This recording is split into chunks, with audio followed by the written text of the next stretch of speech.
What if I told you that the world's first true serial killer may have never been caught, despite taunting the police, terrorizing an entire city, and changing the way crimes were investigated forever? By the end of this video, you're going to know the entire story of Jack the Ripper, from his first murder, to the chilling letters he sent, to the wild theories that still keep people up at night. And most importantly, we'll explore the controversial question: was Jack the Ripper really the first serial killer in history? Or is there a darker truth buried even deeper? In the fall of 1888, the streets of Whitechapel, London, became the hunting ground of a brutal and elusive killer. 5 women, Mary Ann Nichols, Annie Chapman, Elizabeth Stride, Catherine Eddowes, and Mary Jane Kelly, fell victim to a murderer whose identity remains unknown to this day. Despite countless investigations, suspect lists, and new forensic techniques, the true face of Jack the Ripper has never been revealed. But what if the answer has been hiding in plain sight all along? Could Jack the Ripper have been someone who blended into everyday life? Perhaps even someone respected, trusted, or overlooked? In this video, we'll explore the shocking possibility that the Ripper wasn't some shadowy figure lurking in the dark, but rather someone the people of Whitechapel may have encountered daily. We'll examine suspects who lived and worked in Whitechapel at the time of the murders, such as Montague John Druid, a barrister and schoolteacher, and Aaron Kosminski, a Polish barber long considered a prime suspect. The theory that Jack the Ripper was a person of authority or social standing, possibly a doctor or a member of the aristocracy, such as Sir William Gull, Queen Victoria's physician, or Prince Albert Victor, Duke of Clarence, whose alleged involvement has fueled conspiracy theories. How modern investigative techniques, including forensic DNA analysis and geographic profiling, have pointed towards certain individuals while ruling out others.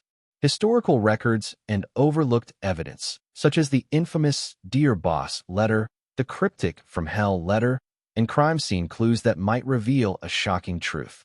Could Jack the Ripper have been someone hiding in plain sight all along? Join us as we uncover the facts, theories, and the possibility that history has already recorded the killer's identity without realizing it. Jack the Ripper, a comprehensive exploration.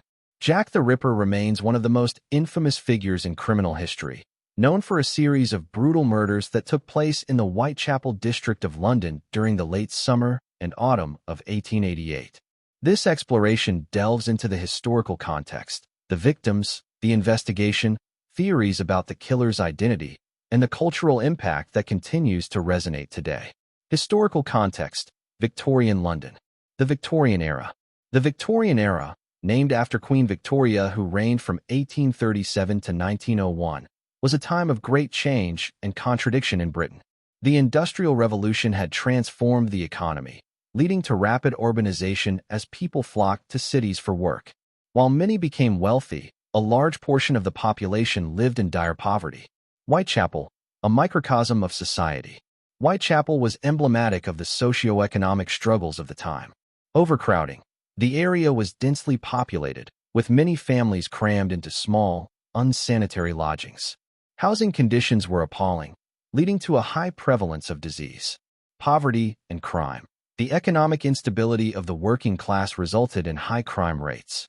Prostitution was rampant, as many women had few options for survival, often turning to the sex trade to support themselves and their families. Social reform movements. The period saw the rise of social reform movements aimed at addressing the plight of the poor. Yet, despite efforts, many systemic issues persisted, creating a breeding ground for violence and exploitation. The 5 canonical victims of Jack the Ripper, in death details. The 5 women believed to be the canonical victims of Jack the Ripper were all brutally murdered in the Whitechapel district of London in 1888. Each crime scene provided key details about the Ripper's method, though the level of mutilation escalated with each killing. We will discuss a comprehensive breakdown of each victim, their last known moments, and the condition in which they were found. 1. Mary and Polly Nichols. Murder date: August 31st, 1888. Crime scene: Bucks Row, now Durward Street, Whitechapel. Background: Polly Nichols, aged 43, was a mother of 5 and had struggled with alcoholism and homelessness.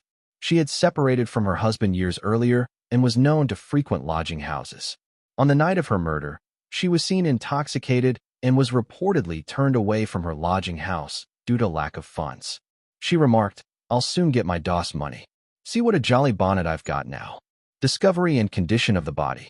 At 3:40 a.m., her body was discovered by Charles Cross and Robert Paul, two carmen on their way to work. Initially, they thought she was simply unconscious, but soon realized she was dead. Police Constable John Neal arrived shortly after and officially documented the scene. Her throat had been slashed twice, nearly severing her head. Deep cuts to the abdomen exposed internal organs. No sign of a struggle or defensive wounds. Key investigation details. Dr. Henry Llewellyn, who examined the body, estimated she had been dead for about 30 minutes. There was very little blood at the scene, suggesting her wounds had been inflicted quickly and professionally. Her murder was initially thought to be an isolated case until more victims appeared. 2. Annie Chapman. Murder date, September 8, 1888. Crime scene, 29, Hanbury Street, Spitalfields. Background. Annie Chapman, 47, was also estranged from her family and made a living through casual work and prostitution. On the night of her murder, she was seen with a man wearing a dark overcoat and a deerstalker hat. A witness overheard her saying, "No, not tonight. Some other night." Discovery and condition of the body. At 6 a.m., local resident John Davis discovered her mutilated body in the backyard of 29 Hanbury Street. Her throat was deeply cut, nearly decapitating her. Her abdomen was brutally slashed open, and her intestines were placed over her shoulder. Her uterus had been surgically removed. Coins and a piece of envelope with a postmark from August 1888 were found near her body. Key investigation details. A neighbor, Elizabeth Long, claimed to have seen Annie talking to a man just before the murder. The precise removal of her uterus led police to suspect someone with medical knowledge. Dr. George Bagster Phillips, the police surgeon, estimated she had been dead for about 2 hours before discovery. 3. Elizabeth Stride. Murder date, September 30th, 1888. The double event. Crime scene, Dutfield's Yard, Berner Street, now Henriquez Street. Background. Elizabeth Stride, 44, was Swedish-born and had lived in London for many years.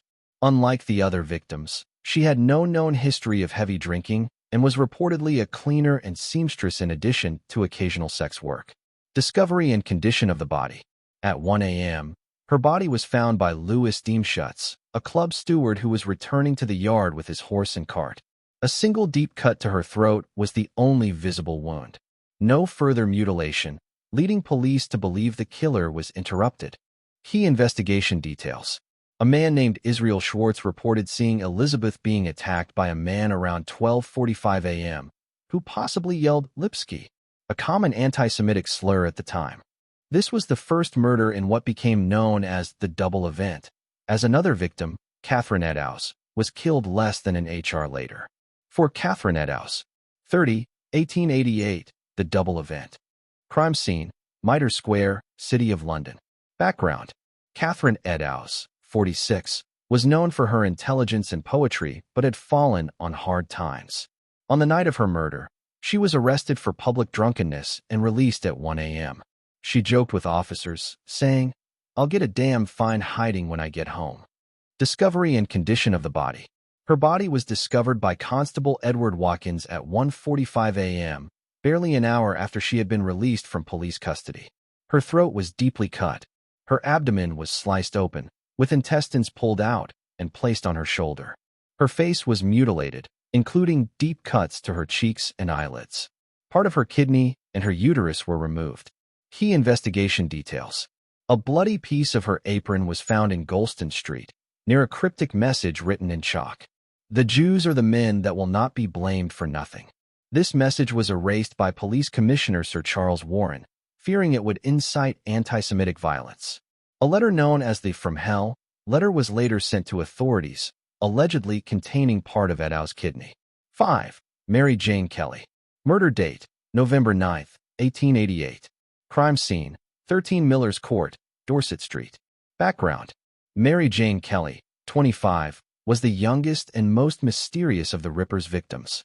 Unlike the others, she had a private room, which likely contributed to the extreme nature of her murder. She was last seen at 2 a.m. with a man in a long coat.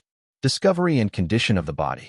At 10:45 a.m., her landlord's assistant, Thomas Bowyer, discovered her body after being sent to collect overdue rent. Her body was horrifically mutilated beyond recognition. Her throat was deeply slashed, nearly decapitating her. Her abdomen was cut open, with organs removed and scattered. Her face was entirely disfigured, with flesh removed. Her heart was missing from the crime scene. Key investigation details. Dr. Thomas Bond suggested the killer had anatomical knowledge, but was not necessarily a surgeon. The murder was indoors, allowing the Ripper more time to act. This was the last known killing attributed to Jack the Ripper, and it was by far the most brutal. Final analysis. The escalation in violence suggests the Ripper became more confident and sadistic with each attack. The sudden end of the murders remains a mystery. Did he flee, die, or was he caught for another crime? One haunting question lingers. Was Jack the Ripper an anonymous figure in the shadows, or had he been walking among the people of Whitechapel the entire time? Hiding in plain sight? The theories of the police. Who was Jack the Ripper? The police investigation into the Jack the Ripper murders remains one of the most infamous criminal investigations in history. The authorities at the time were overwhelmed by public panic, sensationalist media coverage, and a lack of forensic science. Below are the key theories and suspects considered by the police during their investigation. 1. The local butcher or surgeon theory. Why they believed it. The precision of the abdominal mutilations in the cases of Annie Chapman, Catherine Eddowes, and Mary Jane Kelly suggested knowledge of anatomy. Some police officials, like Dr. Thomas Bond, argued that the killer had at least a basic understanding of surgical techniques. Certain wounds, particularly the removal of organs like Eddowes' kidney, suggested the killer had experience in dissection. Key suspects. John Pizer, leather apron. A Jewish shoemaker who was initially accused due to anti-Semitic tensions, but was quickly cleared. Montague John Druitt, a barrister with a background in medicine, who drowned himself in the Thames shortly after the last murder. Dr. Francis Tumblety, an American quack doctor with a history of collecting human uteri, who fled to the U.S. after being arrested on unrelated charges. 2. The insane asylum escapee theory. Why they believed it. Some police surgeons and criminologists at the time, including Dr. Forbes Winslow, suggested the Ripper was a madman suffering from severe psychosis or schizophrenia. The extreme violence of the killings suggested deep mental instability. Some believe the murders stopped suddenly because the killer was committed to an asylum. Key suspects. Aaron Kosminski, a Polish Jewish barber with severe mental health issues who was committed to an asylum in 1891. Police officials such as Assistant Commissioner Sir Robert Anderson and Chief Inspector Donald Swanson later identified him as the prime suspect in private notes. He allegedly had a deep hatred for women and was known to be violent. Modern forensic analysis of DNA on a shawl claimed to belong to Catherine Eddowes suggested a match with Kosminski's family, though the evidence is disputed. 3. The royal conspiracy theory. Why they believed it. A controversial theory arose that the murders were part of a cover-up involving the British royal family. This theory suggests that Prince Albert Victor, Duke of Clarence, was involved in a scandal that needed to be hidden. Some believed a secret society or government figures orchestrated the murders to silence those who knew too much. Key suspects. Prince Albert Victor, Eddie, the heir to the British throne, rumored to have had syphilis and to have been involved with prostitutes. However, no credible evidence links him to the crimes. Sir William Gull, Queen Victoria's physician, theorized by some conspiracy theorists to have committed the murders as part of a Masonic cover-up. Why this is disputed. There is no solid historical evidence linking the royal family to the murders. Many of the suspects in this theory were in different locations at the time of the murders.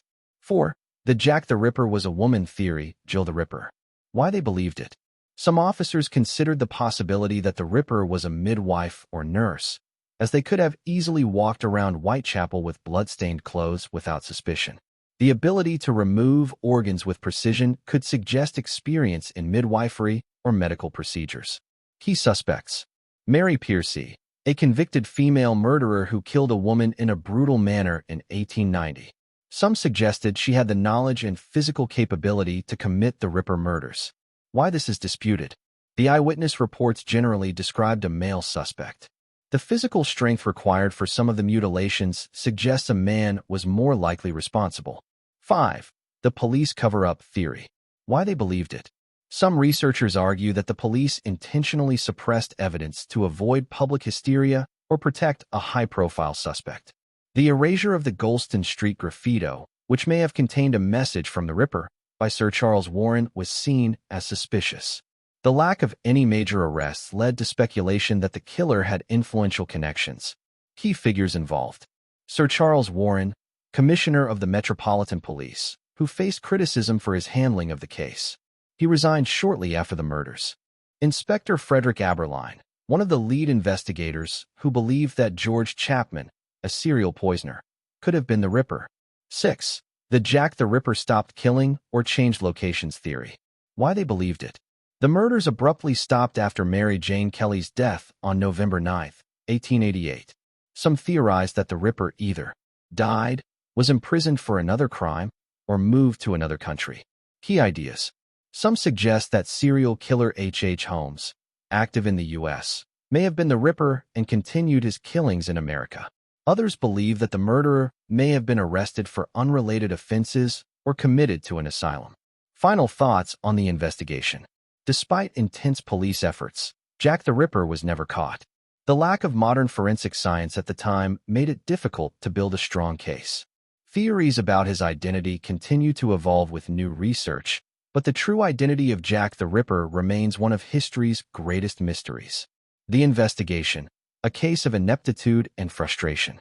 The investigation into the Ripper murders faced numerous challenges that complicated efforts to catch the killer. Police response. Metropolitan Police. The London Metropolitan Police, led by Inspector Frederick Aberline, was tasked with the investigation. The police were overwhelmed by the scale of the case, receiving thousands of tips and reports, many of which were hoaxes or irrelevant. The sheer volume of information created confusion and made it difficult to follow credible leads. Forensic limitations. Lack of modern techniques. The investigation took place during a time before the advent of modern forensic science. Techniques such as DNA analysis, fingerprinting, and ballistics were non-existent, limiting the police's ability to gather and analyze evidence effectively. Crime scene management. The handling of crime scenes was often poor. Many of the murder sites were not cordoned off or preserved, leading to contamination of potential evidence. The lack of systematic documentation and analysis hampered the investigation from the outset. Media influence. Sensationalist reporting. The press played a critical role in shaping public perception of the Ripper case. Newspapers like the East End Observer and the Star published sensationalized accounts of the murders, which fueled public hysteria and fear.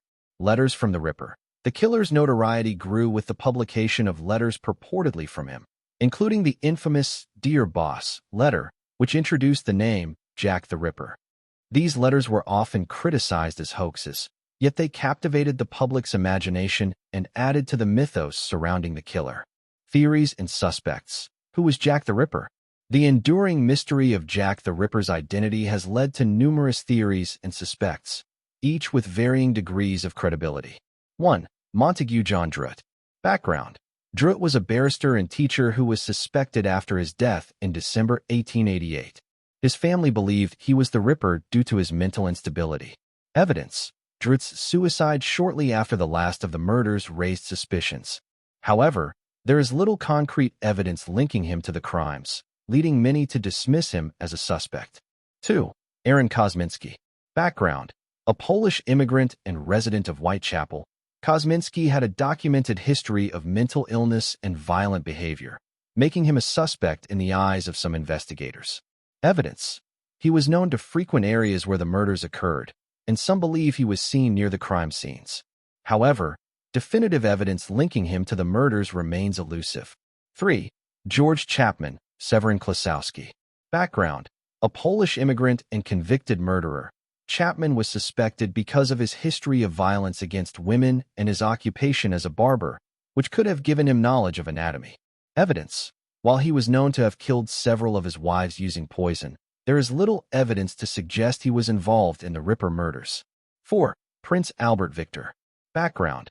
A theory posits that the royal family, particularly Prince Albert Victor, was involved in a cover-up related to the murders. This theory is fueled by rumors and conspiracy evidence. There is no substantial evidence supporting this claim, and it is widely regarded as unfounded speculation. 5. Other theories. Jack the Ripper as a medical professional. Some believe the killer had medical training due to the precise nature of the mutilations. This theory has led to speculation about various doctors and surgeons in the area at the time. The Ripper as a symbol. Some theorists argue that the identity of the Ripper is less important than the societal issues he represents, including the treatment of women, class disparity, and urban violence. Cultural impact. The enduring legacy of Jack the Ripper. Jack the Ripper's story has transcended its historical context to become an integral part of popular culture and societal discourse. 1. Literature and fiction. The case has inspired a vast array of literary works, both fictional and non-fictional.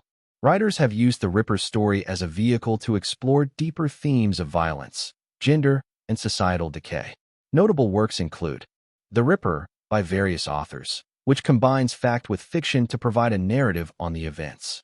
From Hell by Alan Moore and Eddie Campbell, a graphic novel that delves into the psychology of the Ripper and the social context of the murders. 2. Film and television. Numerous films and television series have explored the Ripper's story, often blending historical fact with fictional elements. Jack the Ripper, 1959, a British horror film that dramatizes the events surrounding the murders. Ripper Street, a British television series set in the aftermath of the Ripper murders, focusing on the detectives who sought to solve crimes in the area, illustrating the impact of the Ripper's reign of terror on law enforcement. 3. Ripperology, the study of Jack the Ripper. The field of Ripperology has emerged as a subculture dedicated to the study and analysis of the Jack the Ripper case. This academic and amateur interest has led to various activities, including research and analysis. Scholars and enthusiasts examine historical documents, police reports, and contemporary accounts to piece together the mystery. This research often involves meticulous analysis of the crime scenes, victim backgrounds, and socioeconomic conditions of the time. Conventions and societies. Various organizations and conventions have sprung up, bringing together Ripper enthusiasts to share theories, discuss findings, and celebrate the enduring legacy of the case. These events often feature presentations from experts, panels, and discussions on new research methodologies. Online communities. The internet has facilitated the growth of online forums and social media groups dedicated to Ripperology. These platforms allow enthusiasts to share insights, theories, and debates, fostering a sense of community among those fascinated by the case. 4. Dark tourism. The Jack the Ripper case has contributed to the phenomenon of dark tourism, where visitors are drawn to locations associated with death and tragedy. Walking tours. Several guided tours through Whitechapel explore the locations of the murders, providing historical context and insights into the lives of the victims. These tours often include stories about the social conditions of the time and the investigation's challenges. Museums. The Jack the Ripper Museum in London offers exhibits related to the murders, the victims, and the investigation, attracting tourists interested in this dark chapter of history. Theories and speculations. The enduring mystery. The identity of Jack the Ripper remains one of the most debated topics in criminology and historical studies. Theories about the killer's identity and motives continue to evolve, reflecting changes in societal attitudes and advancements in forensic science. 1. Psychological theories. Experts have attempted to build psychological profiles of Jack the Ripper based on the nature of the crimes. Psychopathy. Some psychologists argue that the killer exhibited traits of psychopathy, characterized by a lack of empathy and remorse, as well as a need for control and power over his victims. Compulsive behavior. The escalating violence of the murders suggests a compulsive serial killer driven by deep-seated psychological issues. The public fascination with the Ripper often reflects a broader interest in understanding the motivations behind such extreme violence. 2. Social commentary. The case has been analyzed through the lens of social critique. Victim blaming and gender issues. The Ripper murders highlight the societal attitudes toward women and the stigmatization of prostitutes. Feminist scholars have pointed out how the victims' lives were often marginalized, reflecting broader societal neglect of women in vulnerable positions. Class disparity. The murders brought to light the stark class differences in Victorian London. The juxtaposition of the wealthy elite with the impoverished working class underscores the systemic issues that contributed to the environment in which the Ripper operated. The legacy of Jack the Ripper, a cultural icon. Jack the Ripper's legacy endures as a cultural icon, representing the interplay between violence, mystery, and societal commentary. Cultural representations. The figure of Jack the Ripper has been romanticized and vilified in various forms of art and literature. His story serves as a backdrop for exploring themes of fear, morality, and the nature of evil. Symbol of urban fear. The Ripper embodies the fears associated with urban life in the late 19th century, the fear of the unknown, the darkness lurking in the streets, and the perceived threat to social order. Enduring mystery. The unresolved nature of the case continues to capture the imagination of historians, criminologists, and the general public. The quest to identify Jack the Ripper remains a tantalizing mystery that invites speculation and investigation. The unsolved enigma of Jack the Ripper. The story of Jack the Ripper is not merely a tale of murder. It is a complex narrative woven into the fabric of Victorian society. The brutal killings of Mary and Nichols, Annie Chapman, Elizabeth Stride, Catherine Eddowes, and Mary Jane Kelly serve as a chilling reminder of the vulnerabilities faced by marginalized individuals in an era of profound social change. The investigation into the Ripper murders, marked by its challenges and inadequacies, reflects the limitations of law enforcement at the time and the societal responses to crime.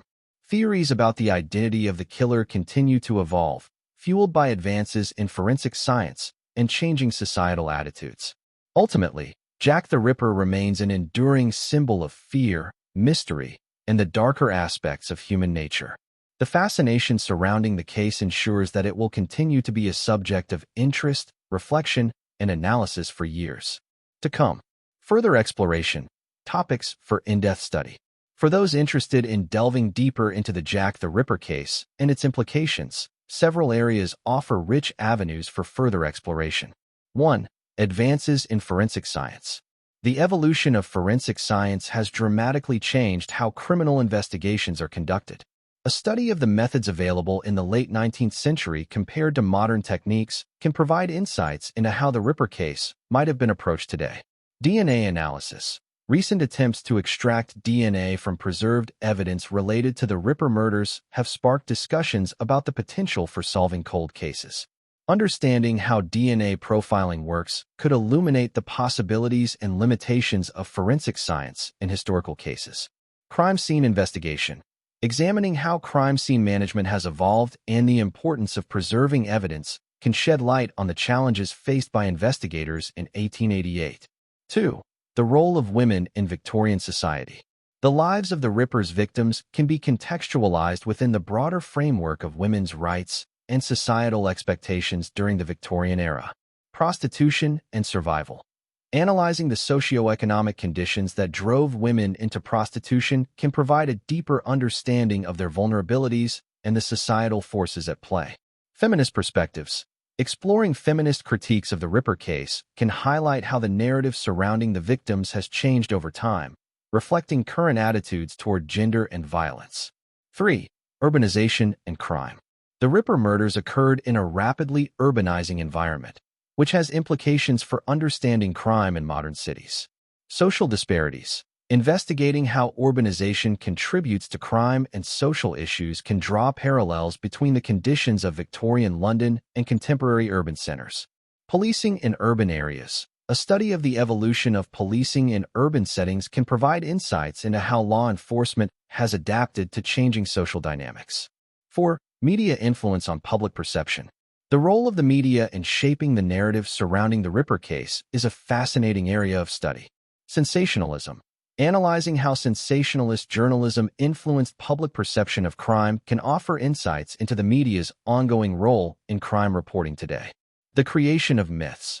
Investigating how the media contributed to the mythologization of Jack the Ripper can help understand how narratives around criminals evolve and impact societal fears.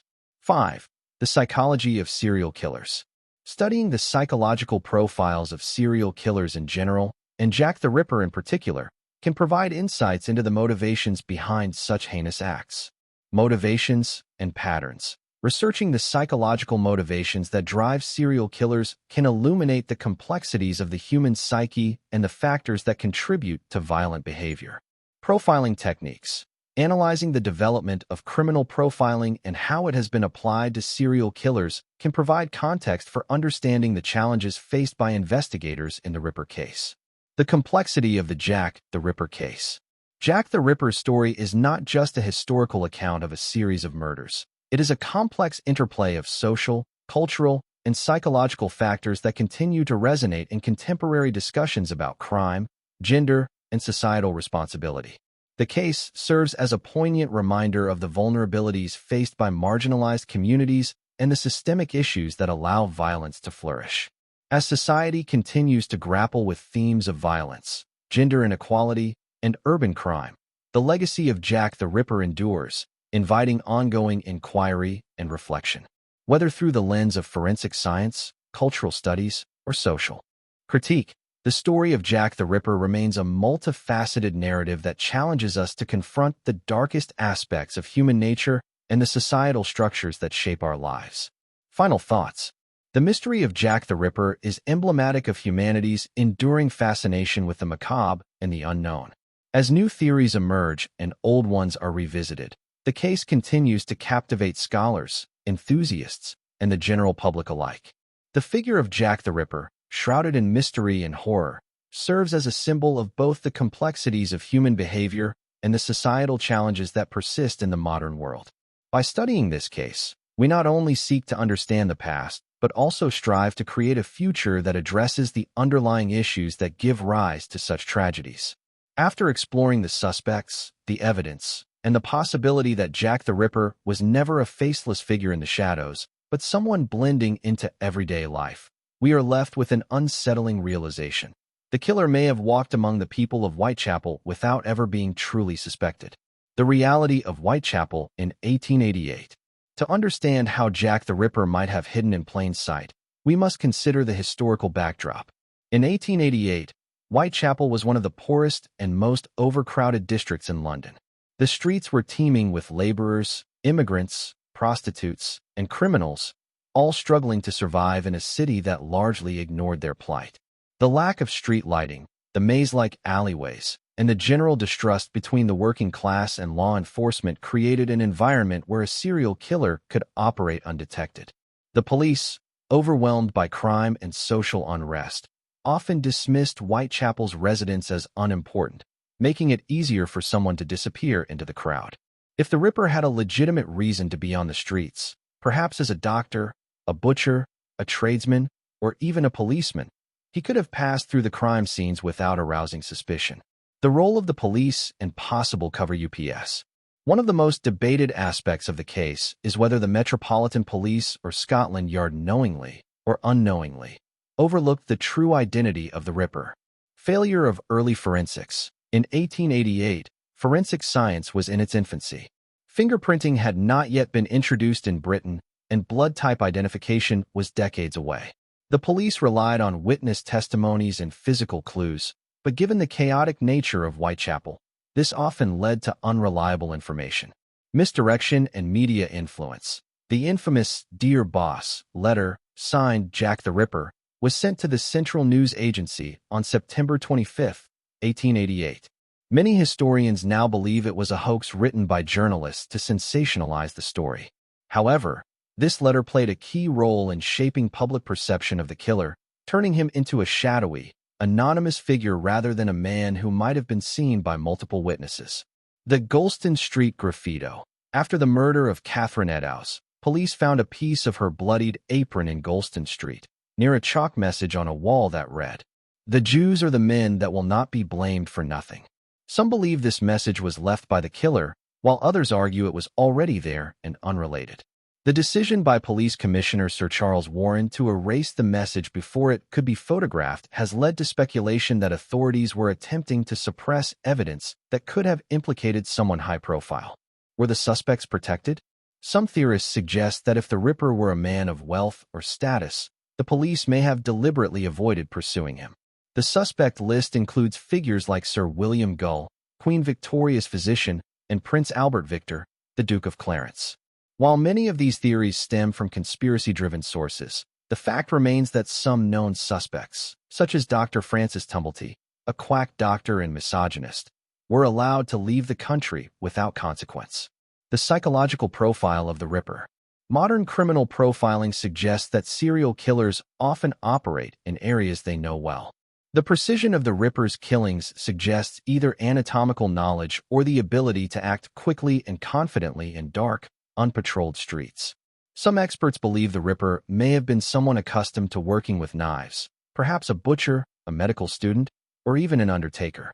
Interestingly, witness descriptions vary, but some accounts mention a well-dressed gentleman seen near the crime scenes, reinforcing the idea that the Ripper might have been hiding in plain sight. Did the Ripper disappear, or was he caught for another crime? One of the biggest mysteries is why the murders suddenly stopped after the killing of Mary Jane Kelly on November 9, 1888. Several theories suggest the Ripper was arrested for an unrelated crime. If the killer was a known criminal, he may have been caught for another offense without police realizing his connection to the murders. Some link Aaron Kosminski, a paranoid schizophrenic placed in an asylum in the early 1890s, to this theory. He was institutionalized or fled the country. Another theory suggests that the Ripper was locked away in an asylum or left London entirely. Some believe Dr. Francis Tumblety, who fled to America, could fit this theory. He was dead or murdered. Some historians propose that Montague John Druitt, a barrister found dead in the Thames in December 1888, may have been the Ripper and took his own life. The Ripper changed his killing methods. Some serial killers evolved, changing their methods or locations to avoid detection. Could Jack the Ripper have continued killing under a different name elsewhere? Final thoughts. Hiding in plain sight. Could Jack the Ripper have been someone everyone saw but never suspected? The evidence suggests this is a strong possibility. Whether he was a doctor, a butcher, a police officer, or a disturbed man who blended into London's chaos, the truth may have been lost due to misinformation, class bias, and a lack of forensic advancements. We may never know Jack the Ripper's true identity, but one thing remains chillingly clear. The most dangerous killers are not always the ones lurking in the shadows. They are often the ones we never see coming. Perhaps the name of Jack the Ripper has been recorded in history all along, buried in police reports, letters, or overlooked witness accounts. The answer may have always been there, hiding in plain sight.